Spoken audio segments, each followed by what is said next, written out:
ये अच्छी बात है मेरे साथ कि बचपन में एक अंदर चलता था, कुछ एक अलग चलता था, मुझे आज तक समझ नहीं आया क्या चलता था, कि कुछ तो हटके करना है, आम जीवन नहीं जीना। मैं बिल्कुल साधारण मिडिल क्लास में मेरा बर्थ हुआ है। 6 भाई बहन हैं हम, मम्मी जी भी, पापा एक कमाते थे, और जब एक कमाने वाला होता है, 6 खाने वाले होते हैं, तो घर कैसे चलता है अंदाजा लगाया जा सकता है। मेरा बैकग्राउंड ज्यादा अच्छा नहीं रहा, फिर भी पापा ने, क्योंकि मम्मी चली गई थी तो पापा ने बड़ा प्यार दिया, भाइयों ने बहुत प्यार दिया, मुझे भाइयों ने, बहनों ने खूब पाल पोस के प्यार से बड़ा किया। गवर्नमेंट स्कूल में गया, 10वीं तक हमारे गांव में स्कूल होता था, फिर 2 किलोमीटर दूर दूसरे गांव में होता था, वहां में पढ़ा हूं। बड़े लोगों को गलतफहमी होती है कि अगर मेरी एजुकेशन अच्छे स्कूल में होती तो मैं भी आज कामयाब हो जाता। आपकी एजुकेशन से आपका कतई लेना देना नहीं होता। मेरे डिपार्टमेंट में बहुत सारे अफसर हैं जो आज भी मेरे से कम कमाते हैं, क्योंकि मेरी एजुकेशन के मुकाबले में नहीं। मैं ऐसे गांव में मेरा बर्थ हुआ जहां आज से 50 साल पहले बसें नहीं जाया करती, साइड में रह जाता है वो गांव। सारी बसें बाईपास में करती थी 2 किलोमीटर दूर से, और वो गांव ऐसा है आज भी उस गांव में बसें नहीं जाती। बड़े लोगों को गलतफहमी हो जाती है कि मेरा जन्म अगर यहां हो जाता, अगर मैं भी वहां पैदा होता, अगर मैं भी अंबानी के घर पैदा हो जाता, मैं भी कुछ कर जाता। ये गलतफहमी है। आपको परमात्मा ने जिन परिस्थितियों में रखा है, पैदा किया है, वो वहीं से आपको मौका देगा कुछ करने का। ये आपके हाथ में है, कुछ करोगे या बिना करे जाओगे, आपके हाथ में रहता है। मैं कॉलेज में गया, जींद हमारा होम टाउन है, डिस्ट्रिक्ट हेडक्वार्टर है, जींद में मैं पढ़ा हूं सरकारी कॉलेज में। हॉस्टल में रहते थे हम, बहुत शरारती होता था मैं, क्योंकि माँ बाप जब ज्यादा प्यार देते तो बच्चा बिगड़ जाता है, और इंटेलिजेंट भी खूब था। पढ़ाई के टाइम पे मेरे को आज भी याद है, तो 50 साल की उम्र होगी मेरी, लेकिन वो जवानी थोड़ी सी याद रहती है। पेपर से जस्ट पहले मुझे थोड़ी सी एक वाकया याद आया है। आप समझना कि किस लेवल का आदमी अगर आसिम कामयाब कर दे, इस लेवल का भी आदमी आसिम कामयाब कर दे, तो फिर हर आदमी कामयाब आसिम हो सकता है। पेपर से एक दिन पहले हम एक हॉस्टल के एक कमरे में 2 बच्चे रहते थे, मेरा रूममेट था, हम दोनों इकट्ठे पढ़ते थे, बड़ा खास फ्रेंड था मेरा, नरेंद्र नाम था उसका। हम दोनों जाते हैं सबू स्टेशनरी की शॉप पे, रानी तालाब पे एक दुकान होती थी, और वहां से उस सब्जेक्ट की, इंग्लिश की सब्जेक्ट की किताब खरीदते हैं एक दिन पहले, और आधी फाड़ते हैं, आधी तू पढ़ ले, आधी मैं पढ़ता हूं। सुबह पेपर में जाने से पहले एक्सचेंज कर लेंगे। अगर ऐसा बच्चा भी आरसीएम में रूबी अचीवर बन सकता है, तो समझिए हर कोई बन सकता है, हर कोई।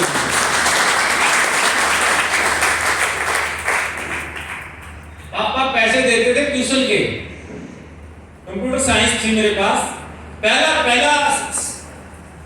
बैच था हमारे कॉलेज में, कंप्यूटर साइंस जब शुरू हुई थी, पास टर्म, फोरट्रान, तो वो ये लैंग्वेज पढ़ाई जाती थी। अब तो अपडेट हो गया सारा कुछ। वो पुराना मॉनिटर होता था, ब्लैक एंड व्हाइट, कर्सर चलता रहता था, कमांड देके चले जाओ, वापस आओ, तो पूरी होती मिलती थी। पापा जी पैसे भेजते थे ट्यूशन के, कंप्यूटर का ट्यूशन लगा ले, फ्यूचर कंप्यूटर का है, और उन पैसों के हम लोग कपड़े खरीद के ले आते थे। पापा को बोलते थे हाँ ट्यूशन पूरा हो गया पापा जी। बावजूद उसके मैं क्लास में कभी फेल नहीं हुआ। कारण केवल एक था, मेरे अंदर पढ़ाई नहीं चलती थी, मेरे अंदर जिंदगी को अच्छा करना चलता था। और मुझे लगता था अगर मैं इसको 500 रुपए का ट्यूशन होता था उन दिनों में, 500 रुपए का ट्यूशन अगर मैं इनको दूंगा, उससे 2 घंटे ज्यादा पढ़ लूंगा तो मैं वैसे सीख जाऊंगा, 500 मेरे काम आएंगे। वो क्रिएटिव सोच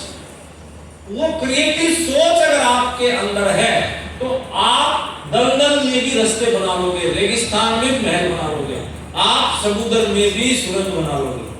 क्रिएटिव सोच है। लेकिन अमूमन होता क्या है, हमारी परवरिश और हमारी संगत उस क्रिएटिविटी को मार देती है।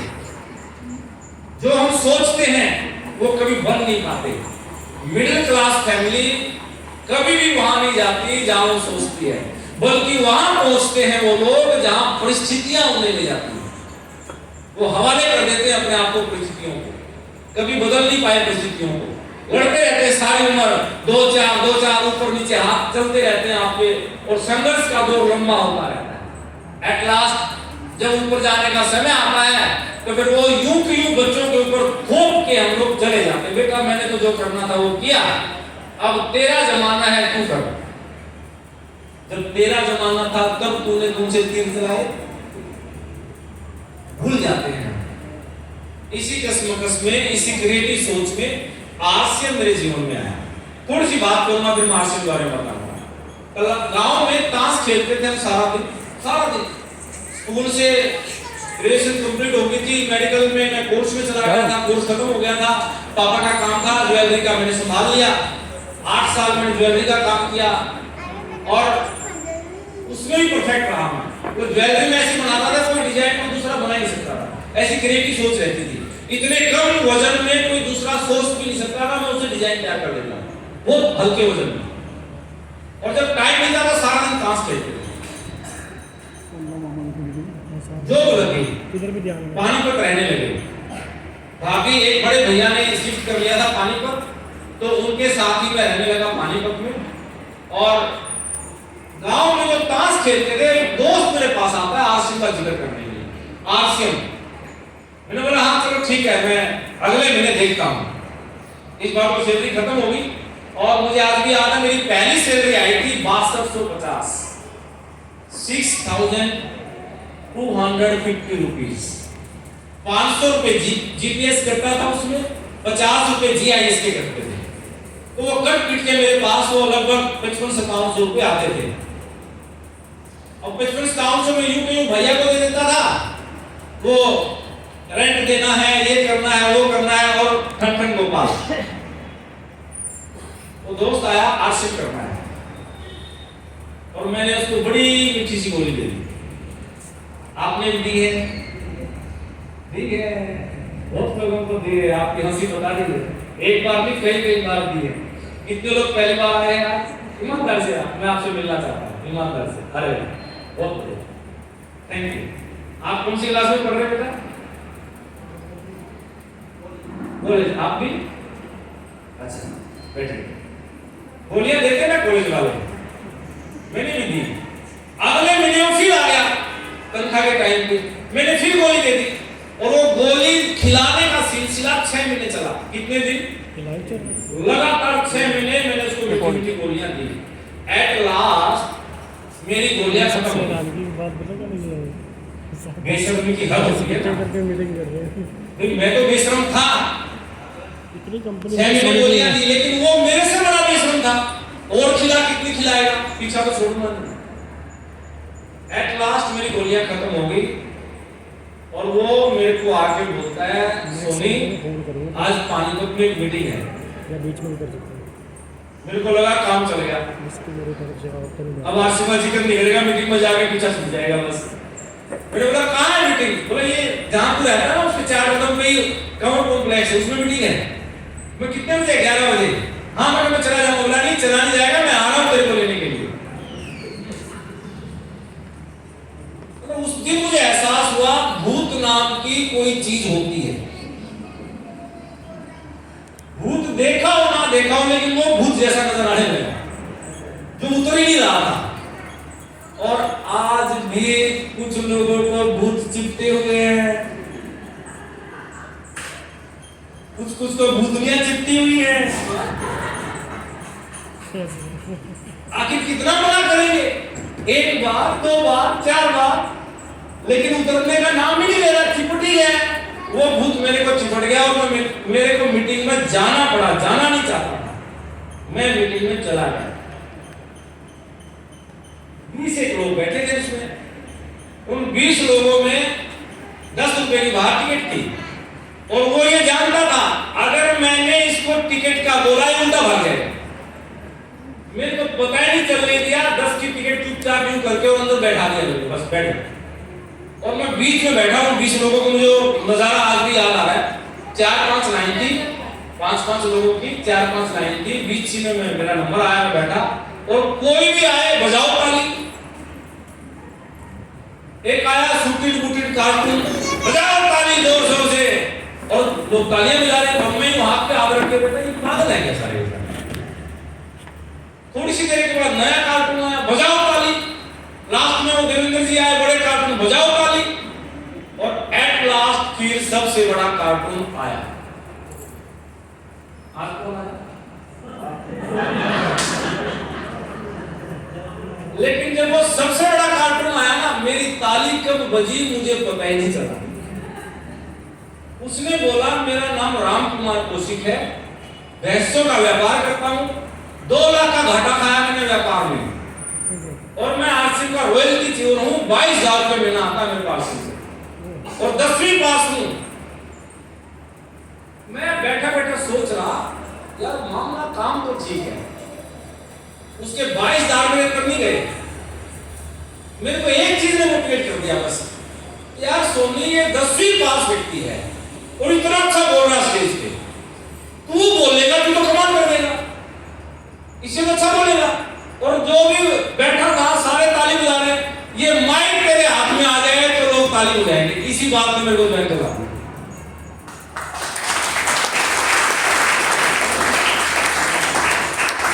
ये आज मुझे पता चलता है मेरे दोस्त, वो दोस्त नहीं था जिसने मेरे को आज से बताया, बल्कि वो भगवान का भेजा हुआ दूत था। क्योंकि भगवान कभी किसी के घर में देने नहीं आते, वो किसी को दूत बना के भेज देते हैं, और वो उसी व्यक्ति को चुनते हैं।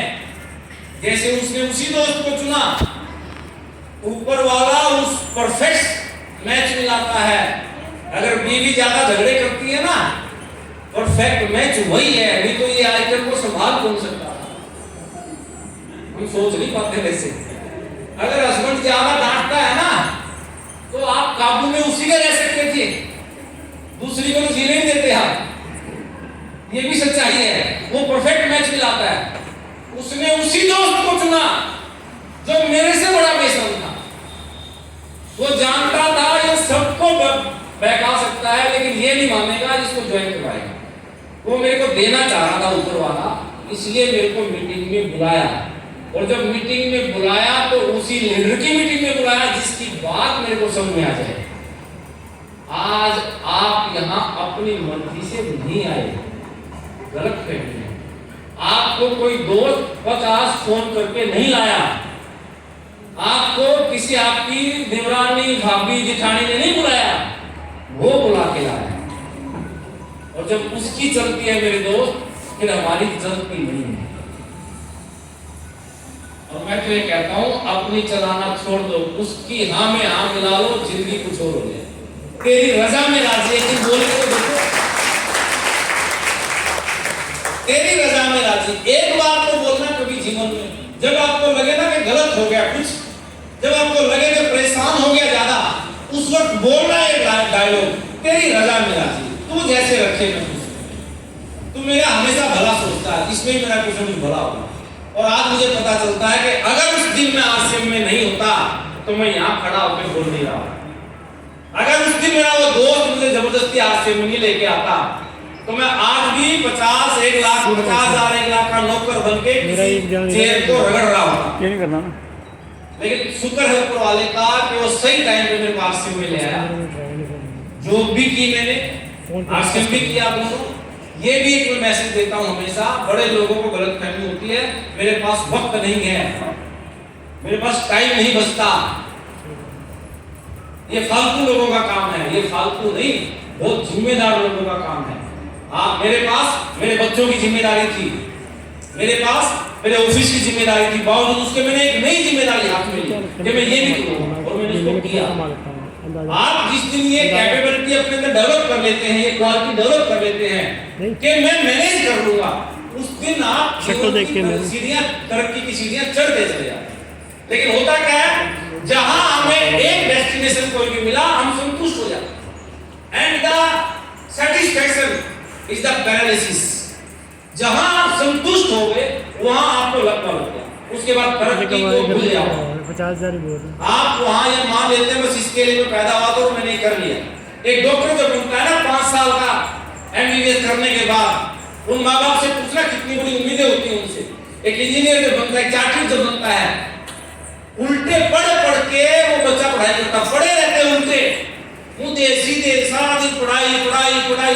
5 साल के बाद वो डॉक्टर बन के तैयार होता है और माँ बाप को लगता है वो सब काम खत्म, अब ये जिंदगी शुरू करेगा। काम तो उसका वहां से शुरू होना है, खत्म नहीं होता। एक डॉक्टर जिंदगी में केवल इलाज कर सकता है, बाइक कभी ठीक नहीं कर सकता। मैं नॉन मेडिकल में पढ़ा हूं, फिजिक्स केमिस्ट्री मैथ तीनों सब्जेक्ट होते थे मेरे पास। एक टीचर होते थे हमारे दलाल, फोगाट, दोनों टीचर होते थे मैथ के, और वो फोगाट सर को इतना रटवाते थे, sine theta cos theta sine theta cos theta, पढ़ पढ़ के पागल हो जाते थे। बाद में पता चला जब बीवी के साथ तू मैनू होती है कोई थीटा काम नहीं आता है, उसकी सुननी पड़ती है, वो थीटे पीटे वहीं तक रहेंगे बस। ये जिंदगी की लड़ाइयां आपको कोई किताब, कोई प्रोफेसर, कोई यूनिवर्सिटी नहीं सिखाती, आसिम सिखाता है। ये आसिम में सिखाया जाता है। आपको समझ में आएगा। 1 घंटा बचा हमारे पास, मैं आसिम में ज्वाइन कर गया और फिर मेरा कैरेक्टर है ये, मैंने बनाया है इस कैरेक्टर को बचपन से कि एक बार मैं कोई काम पकड़ लूं फिर दुनिया इधर से उधर हो जाए, कोई मजाल नहीं, कोई माई का लाभ नहीं जो काम को मेरे से छुड़वा। मैंने सोच लिया ना ये करना है, फिर मैं पूरी ताकत पूरी शिद्दत के साथ उस काम में लग जाऊंगा। और मेरे सीनियर ये कहते हैं जिस दिन आपकी इमेज ऐसी बन जाए कि फला व्यक्ति या तो कोई काम करता नहीं और एक बार शुरू कर दे तो फिर वो छोड़ता नहीं, उस दिन लोग आपके पीछे पीछे चलने से शुरू हो जाते हैं। लेकिन आप नजर लगाओ आपकी जिंदगी में, रात को डिसीजन लेते हैं कुछ और सुबह होता है कुछ और। ये काम भी किया छोड़ो उसको, वो काम भी किया छोड़ो उसको, ऐसा करेंगे छोड़ो उसको, वैसा करेंगे नहीं होता छोड़ो उसको, पलटियां मारते रहते हैं, तो इमेज नहीं बन पाई। मैंने आश्रम ज्वाइन कर लिया, गांव के वो दोस्त जिन्होंने तो आश्रम ज्वाइन करवाया, मेरे ज्वाइन करके आश्रम छोड़ गए। सोचा कभी ऐसा? तो आश्रम में लेके आए, ABCD मालूम नहीं है और आश्रम से छोड़ के चला जाए तो कौन करवाएगा आश्रम? लेकिन वो कैरेक्टर करवाता है। मैंने शुरू किया है, मैंने 4 ज्वाइनिंग करवाई है। जिस दिन मेरी ज्वाइनिंग हुई थी उसी मीटिंग में मेरी ज्वाइनिंग हुई, जिस मीटिंग में मैं पहली बार गया था वही फॉर्म भरा गया और वही मैंने 4 ज्वाइनिंगों के पैसे ले लिए फटाफट फोन कर करके, ये 1500 भेज मैं डाल दूं, मैंने 4 ज्वाइनिंग करवा दी। वो मेरा कैरेक्टर था, मैंने 4 लोगों को एक ड्रीम दिया है, तो मैं बैट कैसे मार सकता हूं, मैं बैट खुद पे कैसे आऊं, मेरा जमीन गवा नहीं देता। वो छोड़ गया, उसकी मर्जी है, मैं तो कर रहा, मैं तो करूंगा। और फिर मैंने अपलाइनों को ढूंढा, कौन होता है सीनियर। पता चला जो ज्वाइन करवाता है वो सीनियर नहीं होता, उसके ऊपर जितने भी लोग हैं आपके LOS बोलते हैं, लाइन ऑफ स्पॉन्सरिंग, आपके सीनियर्स, रॉयल्टी की और फिर टेक्निकल, फिर pearl, star pearl, emerald, ruby, sapphire, diamond, जो भी आपके सीनियर हैं सारे आपके अपलाइन होते हैं। मेरे को बाद में पता चला, कोई सालों बीतने के बाद अत्री जी मेरे अपलाइन में आते हैं और मैंने अत्री जी को पकड़ लिया, मैंने सरेंडर कर दिया। मेरे कोच बन गए वो, मैंने उनको कोच मान लिया। सर मैं बिल्कुल तहे दिल से सरेंडर करता हूँ, आर्ट्स करना चाहता हूँ, जानता नहीं कैसे होता है, लगा हुआ हूँ, घुटने छिल गए हैं चलते चलते, लेकिन आर्ट्स बढ़ दिला और जो बोलोगे आप वो करूंगा, लेकिन बोलोगे तो ही तो ना। अत्री जी ने हाथ पकड़ा और उसके बाद अभी देवेंद्र जी ने एक एग्जाम्पल दिया था, अनिल नारंग MBA के डायमंड बोल रहे थे, मेरे और अपलाइन के बीच में हवा भी पास नहीं होती। आज मैं फख्र से बोलता हूं, मेरे और अत्री जी के बीच में हवा भी पास नहीं होती।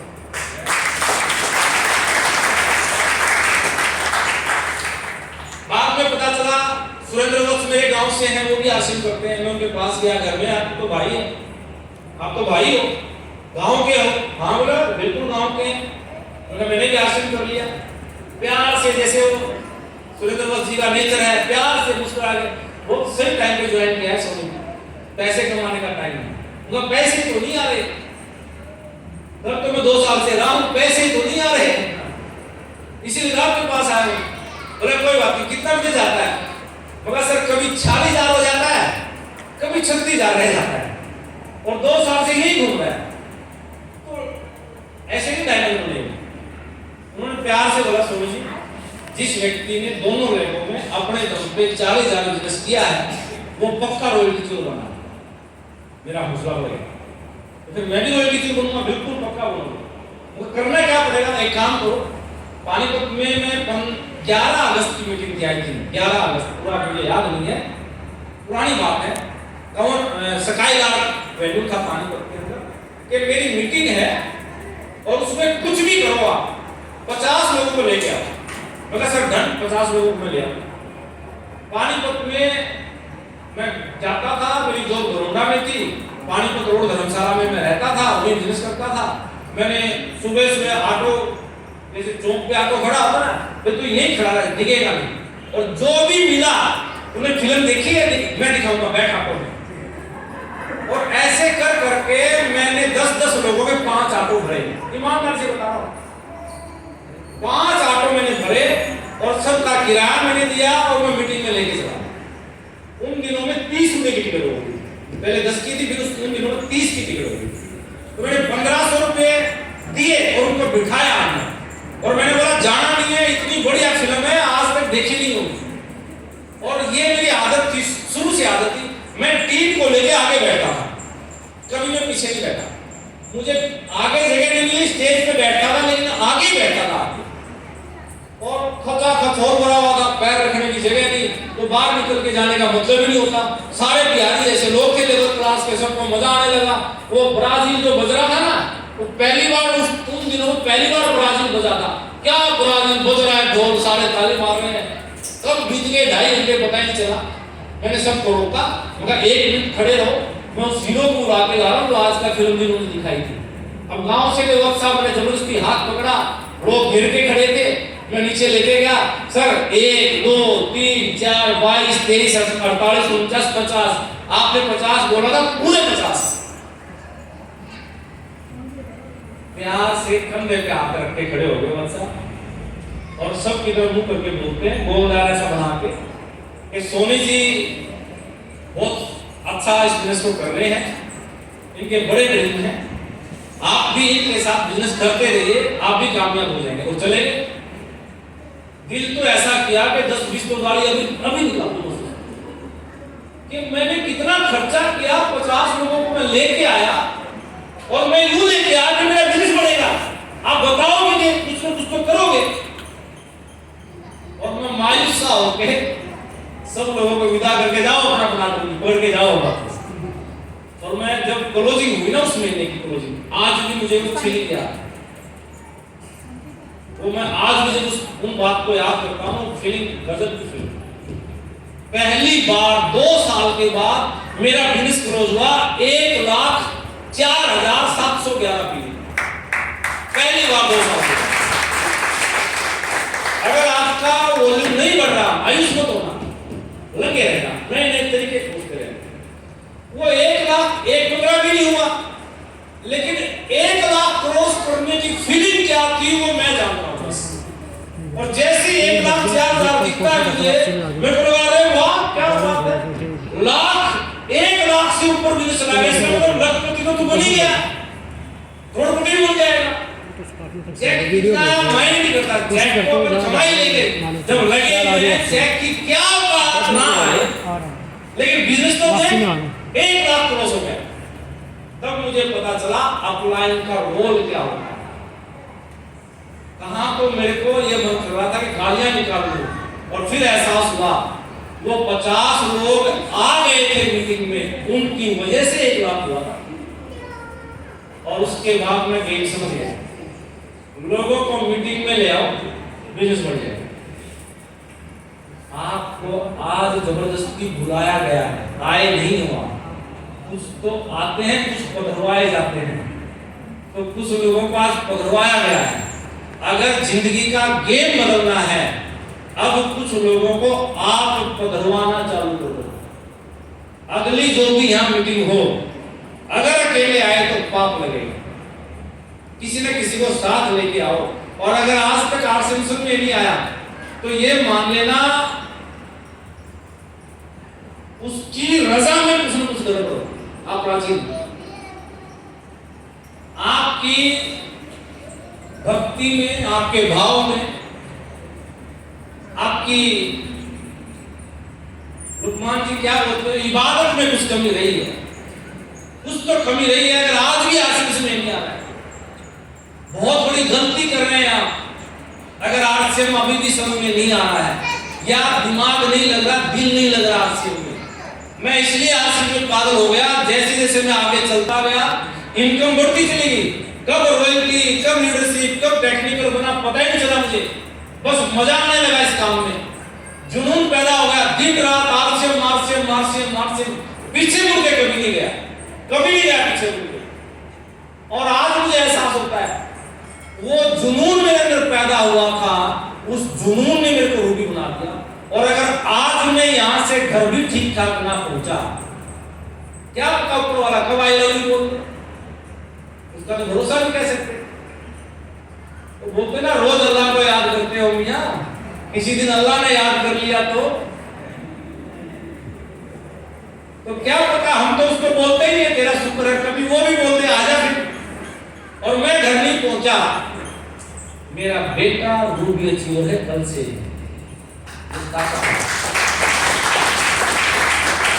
ये मेरी इनकम एवरेज 2 लाख रहती है आरसीएम से, वो 2 लाख की यूं की यूं इनकम मेरे बेटे के नाम आ जाएगी। तो मैं यूं छाती चौड़ी करके बोलता हूं, मैंने अपने बच्चों को वो दे दिया जो एक नौकर नहीं दे सकता। अगर मैं हेल्थ डिपार्टमेंट में हेल्थ इंस्पेक्टर रहता तो मेरा बेटे को मैं वो नौकरी भी देके जा सकता था, लेकिन मैंने रूबी अचीव कर लिया तो मैं रूबी यूं का अपने बेटे को देके जाऊंगा। अगर आपको आरसीएम समझ में नहीं आ रहा तो फिर या तो बच्चे अपने नहीं है या कुछ भूल हो गई आपसे। आज समझना सारी की सारी गेम क्या है। आरसीएम रेडी है? यस। आरसीएम समझने के लिए रेडी है? Yes. Now the seminar starts. शुरू करें? यस। आरसीएम बताएं? यस। क्या है, कैसे काम करता है, कैसे पैसे आएंगे, कितने आएंगे, कब तक करना पड़ेगा, वो सारे सवाल मन में चलते हैं। वो अगर आज समझ में आ गया आपको तो फिर जिंदगी भर आरसीएम से दूर नहीं हो पाओगे। 25 साल हो गए साहब, हम 25वीं सिल्वर जुबली मना रहे हैं आज। ये पूरा साल आरसीएम 2000 में शुरू हो गया था, तो 25 साल हमने कंप्लीट कर लिए। अब शादी को 25 साल हो जाए ना, फिर ऑप्शन बचता नहीं है। वो जो गड़बड़ होनी है 1-2 साल में हो जाती है पहले ही, और वो 1-2 साल निकल गए तो फिर सारी उम्र साथ ही चलता है। क्यों? सही बोल रहा हूं ना? वो जो खटापट खटपट रहते हैं ना शुरू में, फिर तो उसकी आदत बढ़ जाती है। तो जिनको छोड़ के जाना होता है वो पहले छोड़ के चले गए। अब जो 25 साल से इसमें टिके हुए वो जानते हैं इसकी अहमियत क्या है, ये क्या दे सकता है। और एक चेयर लेती, हाँ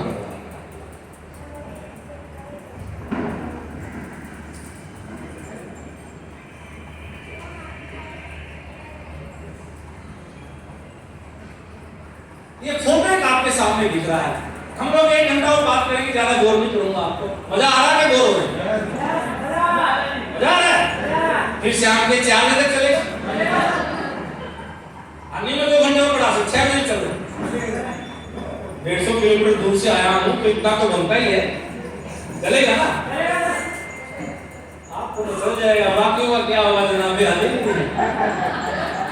उनको तो लग रहा है कब पीछा छूटेगा। ये फोटो दिख रहा है आपको, कोई एक व्यक्ति बताएगा हाथ खड़ा करके क्या दिख रहा है इसमें? कोई एक बताएगा। नया जो आया, खासकर मैं पूछना चाहूंगा जो पहली बार आए हैं, कौन बताएगा? वो बच्चे थे, हाँ क्या दिख रहा है बेटा? कुछ दिख रहा है? पहली झलक में क्या दिखा? कौन बोलेगा? हाँ बताइए, बैठे बैठे बोलो।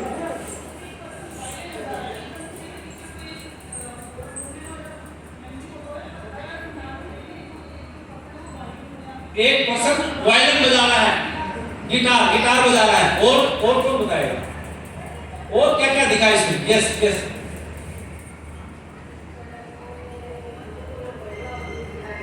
इसमें एक बुजुर्ग और एक महिला है, बुजुर्ग दोनों हैं, और कौन बताएगा? हाँ संजीव जी।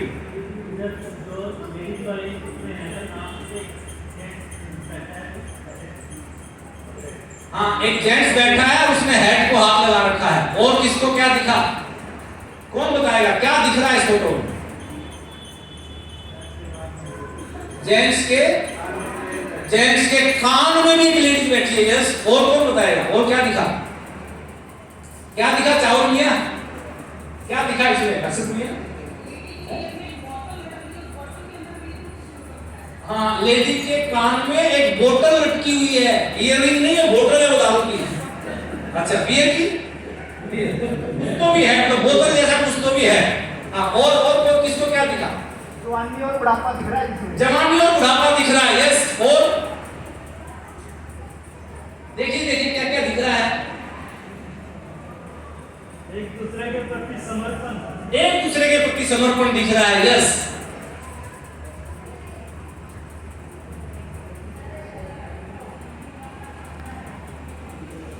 आंख में आंख नहीं है, वो टोपी वाला बैठा है, मूछें हैं उसकी बड़ी बड़ी। यस, और भी देखिए फोटो एक ही है, ध्यान से सुनना इस मैसेज को। ये फोटो एक है, लेकिन इसमें किसी को कुछ दिखा, किसी को कुछ दिखा, और किसी को एक दो बार देखने ताकने से और ज्यादा दिखा, किसी को जब दूसरे ने बोला तब वो दिखा, है ना?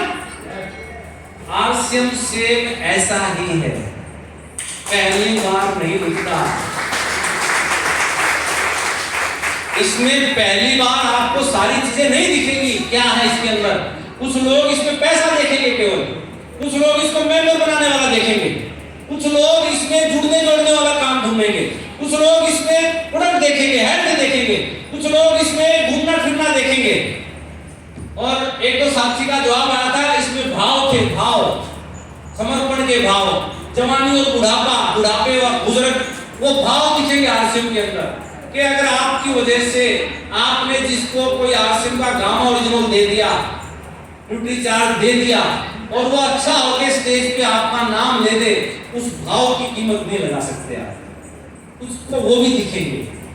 लास्ट मीटिंग में दूली चंद जी आए शायद, कमिश्नर इनकम टैक्स में कुछ पोस्ट है उनकी अच्छी, तो रिटायरमेंट के बाद बिल्कुल बेजान होंगे बॉडी को, यूनियन तो ज्यादा बचा नहीं है, लेकिन आरसीएम में प्रोडक्टों ने खड़ा कर दिया। अब वो प्रसाद की तरह इसको बांटते हैं, प्रसाद के जैसे, तुझको वो भाव दिखेंगे। लेकिन अगर आप आरसीएम में लगातार टिके रहेंगे तो वो सारी चीजें दिखेंगी जो आरसीएम दे सकता है। और वो मेरे से पूछिए क्या क्या दे सकता है। इसमें आपको नाम चाहिए, नाम मिलेगा, घूमना फिरना चाहिए, घूमना फिरना मिलेगा। इसमें आपको आजादी की जिंदगी चाहिए, आजाद भरी जिंदगी, कि मेरे को अपनी मर्जी की जिंदगी जीनी है, ये वो जिंदगी देगा। इसमें पैसा चाहिए, तोल देगा बराबर में आपको कितना चाहिए। इसमें आपको लोगों की दुआएं मिलेगी, भी इतनी मिलेगी कि आप रज जाओगे दुआओं से। आप इसमें इतनी चीजें मिलेंगी, मैं सारा बताऊंगा तो हमारे बीसीजी बोलते हैं 1000 फायदे हैं, पैसा 1000वें नंबर पे आता है, 999 कुछ और फायदे। मेरे कोच रहे एस अत्री जी, उनके सानिध्य में जब मैं बिजनेस सीख रहा था तो मुझे पैसा बताते थे, इतना कैलकुलेशन बताते थे, इतना करने पे कमीशन इतना आता है। जब मैं वत्सा मेरे रोल मॉडल रहे बिजनेस में, मेरे आदर्श रहे, सिंपलिसिटी, मैं उनसे सीखता हूँ कि कैसे सादा जीवन जिया जाए। वो बताते थे सोनी जी ऐसा बोलने से लोग ऐसा फील करते हैं, और दोनों चीजें मेरे अंदर ऐड होती चली गई। वो आरसीएम की केवल 2 खूबियां थी। जब मैं बीसीजी से मिला कुछ और, मुकेश कुठारी जी से मिला कुछ और, टीसीजी से मिला कुछ और, हर व्यक्ति में इतना समंदर है आरसीएम, हर व्यक्ति में कुछ न कुछ सीखने को मिलेगा। और ये जिंदगी तब अच्छी नहीं होती जितना आप जानते हैं, बल्कि तब अच्छी होती है जब उन जानकारियों को बढ़ाते रहते हैं। और हमारे जीवन में जानकारियां किताबों से तो बढ़ जाती हैं, टीवी से बढ़ जाती हैं, करंट अफेयर्स की जानकारियां बढ़ जाती हैं, उनसे जीवन अच्छा नहीं होता। जीवन अच्छा होता है आपके आचरण, आपके कैरेक्टरिस्टिक्स से, जो अंदर उतार लेते हैं कि मैं ये करूंगा ही नहीं आज के बाद। मैं स्टाफ में बदनाम हूं, पूरे स्टाफ में। मेरे स्टाफ में स्टाफ नर्स है अमिता करके, वो बोलती है बाबूजी के हाथ में तो मक्खन की बाल्टी रहती है, ये कभी कड़वा बोलते ही नहीं, जिसको भी बोलो मीठा मीठा बोलते हैं, क्योंकि मैं क्या करूं, हूं मीठा। वो मेरा करैक्टर हो गया, गलत बोलना ही नहीं किसी के बारे में। मुंह खोलना तब है जब अच्छे शब्द हो, नहीं तो मुंह बंद रखो।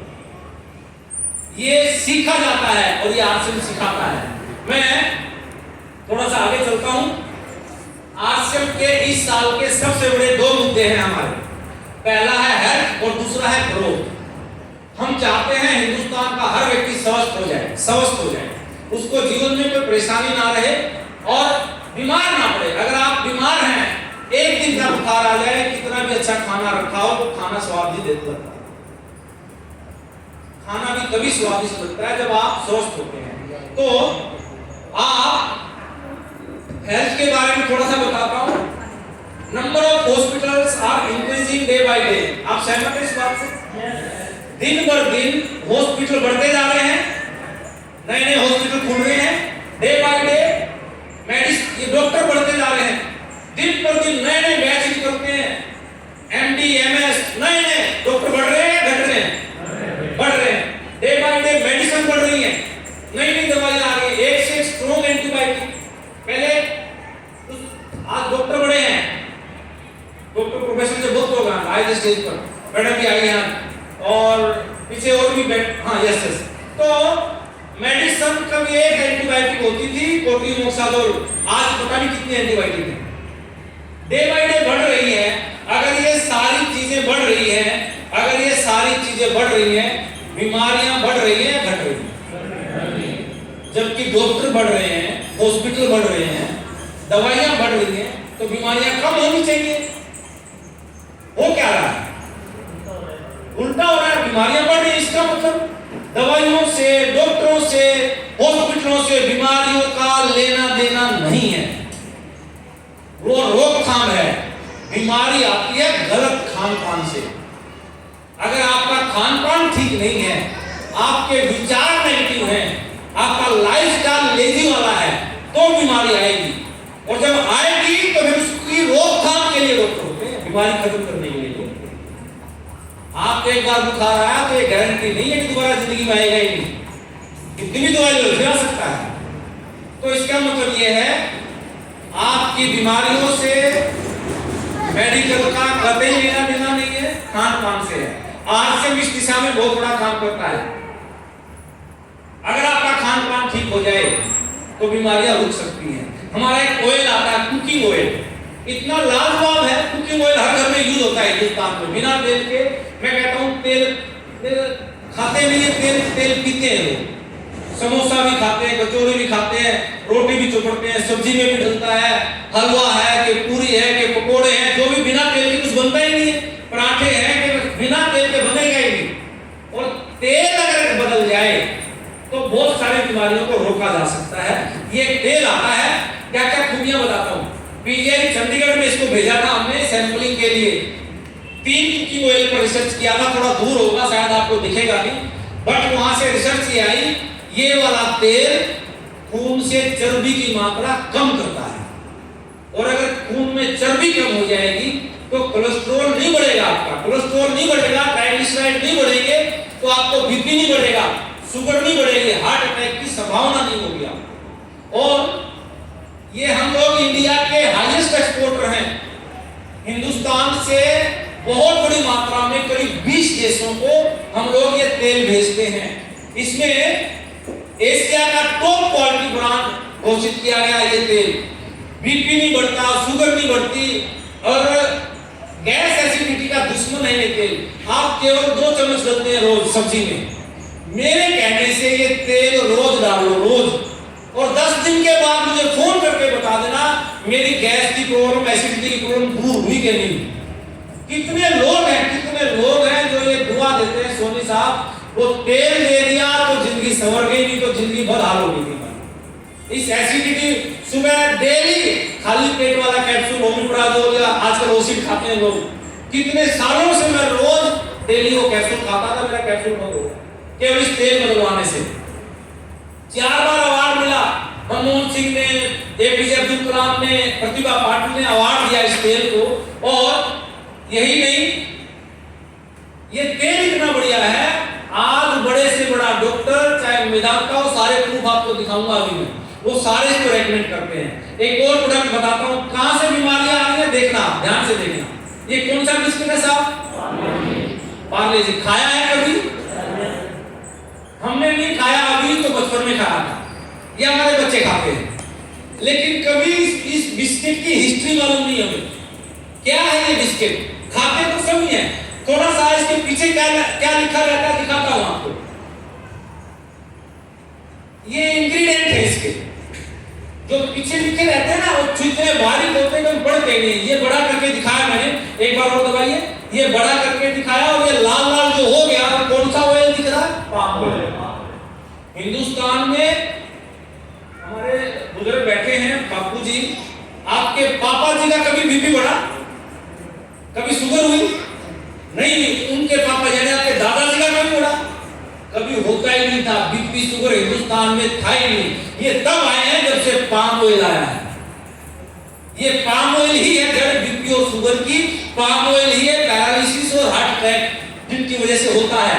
और ये पाम ऑयल का खा जाते मालूम नहीं चलता। चलिए, सस्ते वाला था, ये महंगे वाला बिस्किट है ओरियो, इसमें भी कौन सा तेल डाला है देखिएगा, कौन सा? पाम ऑयल, वही पाम ऑयल। और बताता हूं आपको, हमारे घरों में मैगी यूज, ये हमारा बिस्किट है, आरसी का बिस्किट आता है, इसके पीछे भी इंग्रेडिएंट होते हैं, वो बड़ा करके दिखाता हूं आपको, वो बड़ा करके दिखाता हूं। और एक बार बड़ा, वो कौन से तेल में बना है? अब बिस्किट तो घर में आ रहे हैं, एक पाम ऑयल वाला आ रहा है, एक राइस ब्रान वाला है। पाम ऑयल अगर आपका बच्चे की बॉडी में आज जाएगा तो 25-30 साल में अटैक आएगा कि नहीं आएगा? आएगा। लेकिन ये ना समझिए, आप आज आश्रम में आ गए हैं, आज ये समझ के जाना, बच्चे हमारी जागीर हैं, हमारी धरोहर है, हमारा सबसे बड़ा वो वारिस है। लेकिन उस वारिस को हमारे से पहले जब हम जाता हुआ देखते ना इस दुनिया से, बड़ा डर रहा, लेकिन मालूम था किस वजह से अटैक आ गया। कितने केस आ गए 25 साल के अटैक में, एज नहीं अटैक, 28 साल की उम्र में पैरालाइज, वो कारण ये पाम ऑयल है। और ये बिस्किट आप खाएंगे तो ये राइस ब्रान का है। अब आपके पास दोनों ऑप्शन है, या तो बाजार वाला बिस्किट घर में लाओ या आरसी वाला, कौन सा लाएंगे? पक्का? ताली बजाओ। मैगी खाते हैं बच्चे, मैगी मालूम नहीं हमें, आगे चलते के मैगी खाते हैं, इसमें क्या लिखा होता है देखिए, इसमें क्या लिखा होता है, और कीजिए, कौन से तेल में बनी है? नेस्ले की मैगी, ब्रांडेड। जिन बच्चों को ये फोबिया है ना, ब्रांडेड, जिनको ये कॉम्प्लेक्स हो गया, मैं तो ब्रांडेड यूज करता हूं, ब्रांडेड। अरे अपना ब्रांड बना, दुनिया पीछे पीछे चले, दूसरों के ब्रांड के पीछे क्यों पड़ा? उसको बड़ा तू बना भी देगा, तेरा क्या, तू खुद को ब्रांड बना। ये नहीं सिखाते बच्चों को, बल्कि बच्चों को सिखाते बेटा ब्रांडेड पैदा करो। अरे एक बार बच्चों के दिमाग में डालो, बेटा अपना ब्रांड बनाना, अपना खुद का, कि तेरे को तेरे नाम से लोग जाने। फला व्यक्ति ने बोल दिया तो सच होगा, ये ब्रांड है। फला व्यक्ति ने बोल दिया ऐसा ही होगा, ये ब्रांड है। लेकिन अपना तो ब्रांड तली तपली है नहीं, बेपैंदी के लोटे हैं, कभी कुछ तो कभी कुछ, कभी कुछ, अपने स्वार्थ के लिए पलटियां मारते रहते। ये ब्रांड मैगी, नेस्ले का ब्रांड, बैक करना एक बार,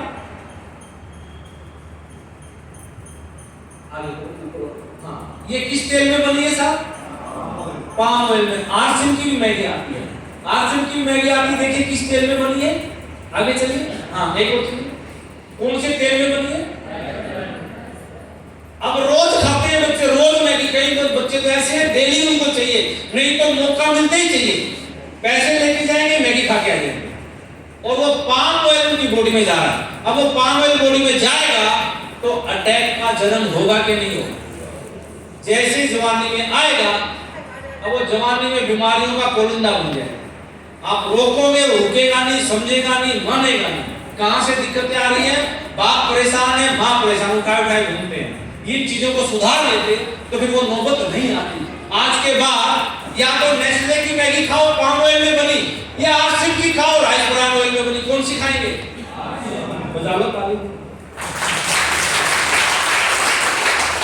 और दिखाता हूं कौन सा साबुन है ये, और बड़े चौड़े होकर खरीद के लाते। मैं तो डेटॉल लेके आता हूं, और एड में भी क्या दिखाया जाता है? डेटॉल का धुला। देखो क्या होता है, सच्चाई देखते क्या लिखा है पीछे, देखिए ये सारा लिखा होता है, और इसमें क्या लिखा है देखिए, तो ग्रेड सोप 2 सेकंड ग्रेड का साबुन है, TFM 70% है। सेकंड ग्रेड के साबुन से नहला के चौड़े हो गए। वो जो ऐड दिखाई जा रही है ना, हम इतने भोले भाले लोग हैं, 200 साल अंग्रेज हमारे पे राज कर गए, और 50-60 साल से ज्यादा हमारे ही गद्दार हमारे बेवकूफ बना गए। समझ में नहीं आती। लेकिन अब आज से ने बेड़ा उठाया कि एक एक व्यक्ति को हम लोग ये बताएंगे, जा सकते सिखाएंगे कि हमारी सेहत हमारी जिम्मेदारी, किसी और की नहीं है। ये सेकंड ग्रेड का साबुन आरसीएम में सेम आता है, सेम डेटमैक्स के नाम से फर्स्ट ग्रेड का होता है, और 76% TFM होता है। अब कौन से नहाएंगे? बता दो तारीख। और दिखाता हूं, बहुत सारी महिलाएं आई यहाँ, ध्यान से सुनना, और सबके घरों में है। आपकी पत्नी है कि बेटी है कि बहन है तो फिर मम्मी है, किसी न किसी रूप में महिला हर घर में है। ये लिपस्टिक है, और ये सारे जो मैंने अभी फोटो दिखाए आपको गूगल से लिए। मेरी आवाज क्लियर आ रही है? गूगल से लिए हुए हैं, मेरे बनाए हुए नहीं, आप खुद सर्च कर सकते हैं। ये लिपस्टिक का इंग्रेडिएंट है, खुद ही ढूंढना क्या क्या होता है, ध्यान से सुनना। क्या हो रहा है हमारे साथ मालूम ही नहीं है। इसमें 4 इंग्रेडिएंट लिखे हैं। पहला है पैराबीन, लिपस्टिक में पैराबीन होता ही है, और अगर आप गौर से देखेंगे, मेरे से ले लेना, इसमें लिखा है ब्रेस्ट कैंसर अगर होता है तो पैराबीन जन्म देता है। अब हम लिपस्टिक लगा के खुश तो हो जाते हैं। अच्छा, ब्रेस्ट कैंसर जेंट्स में नहीं होता, फीमेल्स में होता है, तो उसका कारण पैराबीन होता है, और पैराबीन हर लिपस्टिक में होता है। तो इसीलिए महिलाओं में ब्रेस्ट कैंसर बढ़ता जा रहा है। पेट्रोलियम होता है इसके अंदर, पेट्रोलियम की क्या करता है? Increase the risk of other cancer, दूसरे तरह के कैंसरों का रिस्क बढ़ जाता है। तीसरी क्या चीज होती है? लेड बनता है इसके अंदर, लेड डलता है लिपस्टिक में। लेड की वजह से इनफर्टिलिटी, बच्चों में इनफर्टिलिटी के केस बढ़ते जा रहे हैं। आजकल शादी हो जाती, बच्चे नहीं होते, कारण लिपस्टिक है, और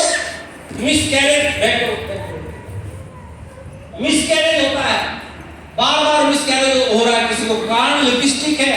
सीजर्स, ब्रेन में सीजर्स हो जाते हैं, मतलब मूड एकदम से पलटी मार जाएगा, वो सीजर्स होता है, वो लिपस्टिक की वजह से होता है। कार्सिनोजेनिक भी एक तरह का कैंसर होता है, वो भी लिपस्टिक की वजह से होता है। और आर्टिफिशियल फ्रेग्रेंस की वजह से माइग्रेन होते हैं। ये इतनी खतरनाक बीमारियां, कारण कौन सा है? लिपस्टिक। जानते नहीं है, कई बार हम ही खरीद के देते हैं, कई बार आप ब्रांडेड लेके आते, ब्रांडेड लेके आना, ब्रांडेड। मैं भी जब तक मालूम नहीं था ना, एयरपोर्ट से लैक्मे की ब्रांडेड लेके आता था, 1000-800 रुपए की एक लिपस्टिक। लेकिन बाद में जब पता चला ये तो बीमारी देने के लिए आती है। आरसीएम में भी लिपस्टिक आती है, और इनमें से एक भी इंग्रेडिएंट उन लिपस्टिकों के अंदर नहीं होता। तो कौन सी लगानी चाहिए? बता लो ताली। तो सिंपल सी बात है, मिसेज एक ही होती है इंडिया में, हिंदुओं में एक ही है ना। अब बुढ़ापे में ब्रेस्ट कैंसर को झेलो या माइग्रेन को झेल लो, आपके ऊपर है। या फिर लिपस्टिक बदल दो और अपने वाले को जवान रखो, कौन सा चाहिए? तो जितनी घर में लिपस्टिक है, जितनी भी है, उठाना और डस्टबिन में फेंकना जाते ही। एक बार जिंदगी में कैंसर हॉस्पिटल की विजिट करना और कैंसर वार्ड में जाना, आप जिंदगी भर बाजार की लिपस्टिक नहीं यूज कर सकते। सोच के देखो, अगर मेरी बेटी को बहन को या पत्नी को ब्रेस्ट कैंसर हो जाए, क्या उसी तरह का वहीं लेटना पड़ेगा जिस मरीज जिस वार्ड में वो आप चक्कर मार के आए हो, उसी वार्ड में आपकी पत्नी एडमिट होगी एक दिन। और माइग्रेन वाले को पकड़ के देखना, सारा दिन सिर जोड़ के पड़े रहते हैं, कोई दवाई काम नहीं करती, ना बोलने का मन करता, ना खाना बनाएगी, चिड़चिड़ी हो जाएगी, माइग्रेन। ऐसी हालत हो सकती है बाजार में लिपस्टिकों से, तो कौन सी यूज करनी चाहिए? पक्का? देवेंद्र जी इतना जोर लगा रहे थे कि आज के बाद सारा सामान आपसे का यूज करना, सारा सामान आपसे का यूज करना। मुझे लगता है कुछ तो समझ में आया होगा, आया होगा। कितने लोग वादा करते हैं आज के बाद लिपस्टिक मिलेंगे जाएंगे बाजार में? पक्का? बजा लो अब आप बजा लो। ये छोटी-छोटी चीजें हैं, छोटी-छोटी हैं, इनमें अगर चेंज आ गया तो छोटा-छोटा चेंज जिंदगी में आने लग जाएगा। 1% चेंज 100 जगह से कर दो, 100% चेंज आ जाएगा। थोड़ा सा और आगे चलते हैं।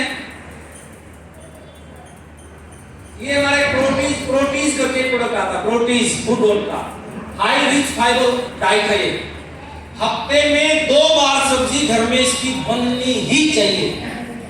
अगर आप अपनी सेहत को ठीक रखना चाहते हैं तो वीकली ट्वाइस वीक इसकी सब्जी बनाओ, जबरदस्ती बनाओ घर में, और इतनी स्वाद बनती है खाते खाते नहीं चकोगे आप। क्या करेगा? इतना सारा फाइबर पेट में जाएगा, इंटेस्टाइन की पूरी सफाई कर देगा। तो जितना भी इंटेस्टाइन में आपकी स्वेलिंग है, पेट में दर्द रहता है, नाड़े हो गए हैं या फिर इंफेक्शन हो गया, अल्सर हो गए इंटेस्टाइन में, मैं गारंटी देता हूं 7 दिन इसकी सब्जी रोज खिला दो, रोज, किसी एंटीबायोटिक की जरूरत नहीं पड़ेगी, पेट बिल्कुल सेट हो जाएगा। इतनी बढ़िया दवाई है। और ये सब्जी सोयाबीन की बड़ी सबके घरों में बनती है। 90% उसमें मैदा होता है, 10% सोया डलता है, ये 100% सोयाबीन होता है। ये लेके जाइए घर में और हफ्ते में 2 बार इसी की सब्जी बनाएंगे तो पेट साफ रहेगा। ऐसे कितने प्रोडक्ट मैं आपको बता सकता हूँ। गामा ओरिजिनल का कैप्सूल तेल से निकलता है। देखिए गामा के बारे में क्या कहते हैं डॉक्टर। ये डॉक्टर हैं, कई सारे डॉक्टर हैं, तो ध्यान से सुनना। मेदांता में डॉक्टर प्रवीण चंद्रा पद्मश्री अवार्ड है, हेड ऑफ द डिपार्टमेंट है, इंटरवेंशनल कार्डियोलॉजी, हार्ट की बीमारियों के। ये कहते हैं, आगे चलिएगा, प्लेटलेट्स को कंट्रोल करता है। एसपी बायोग्रा चेयरमैन है गंगाराम हॉस्पिटल में। ये क्या कहते हैं गंगाराम हॉस्पिटल के doctor? Rice bran oil is also found effective in treating hypothyroidism. अगर थायराइड है तो उसमें भी ये rice bran oil gamma original फायदा करता है। और चलिए कितने डॉक्टर बताता हूं। डॉक्टर सपना चतुर्वेदी है, डाइटिशियन है एम्स दिल्ली में। क्या कहती है? मेटाबॉलिक रेट को अच्छा करता है, वेट लॉस करता है। ये कैप्सूल लीजिए और तेल, दोनों एक ही चीज है दोनों में, तो ये वेट लॉस के भी काम आता है। मेनोपॉजल, थोड़ा एक बार बैक करेंगे। मेनोपॉजल जो सिम्टम्स होते हैं उनको कंट्रोल करता है। मूड स्विंग्स आते हैं जब आपका मेनोपॉजल पीरियड चल रहा होता है, प्री मेनोपॉजल पीरियड में ज्यादा परेशान होती है महिलाएं, तो ये कंट्रोल करता है उन चीजों को। और देखता हूं चालू दुआ क्या कहती है, हेड ऑफ द डिपार्टमेंट है Max super speciality hospital Delhi के अंदर। ये क्या कहती है? Gamma oryzanol is useful sugar level और maintaining cholesterol level, weight loss. ये इतने बड़े बड़े डॉक्टर जिस चीज को रेकमेंड करते हैं वो ऐसे ही नहीं लिखते, रिसर्च के लिए भेजते हैं।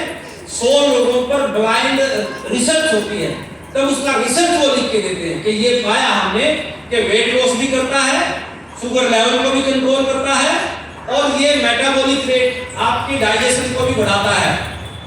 इसके अलावा डॉक्टर अनिल अरोड़ा है गंगाराम हॉस्पिटल दिल्ली में।